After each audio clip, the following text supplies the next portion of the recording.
Brother na ba yun? Bigyan na yun. Sige, sige. Kesa kalaban ka, mas gusto kong kumain ng turon. Nabanggit mo si Stephen Curry, yung basketball. Panis yun. Kasi yung pasa ni Ray Allen galing sa pasa ni Lebron, tapos pinag-tirang 3 points, pasok yun. Ano, basketball reference ba gusto mo?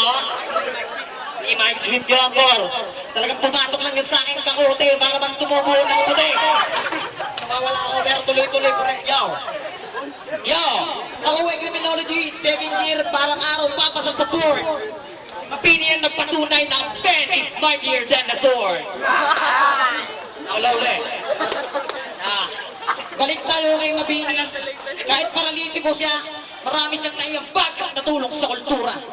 Ikaw para ka lang dito, pakalat-kalat na basura.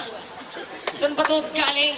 Di mo niya ba napansin dapat pinupulot at itinatago ka na lang? Mas gusto ko pang magbasa ng comics kaysa makalabang tong mangmang. Pero walang followers doon, hindi daw ba? Bawal daw ang bastos sabihin, pero babalik tayo sa tema. Biglang parang may exhaust na umiksena. Parang pang-plema ang umiksina. Nakakapalakpak lahat ng crowd kahit di ako taga rito. Ikaw, home court advantage pero literal, ikaw ngayon yung prito. Luto ka na, pre. Yo. PUP ang tangas, kami galing ng TCU.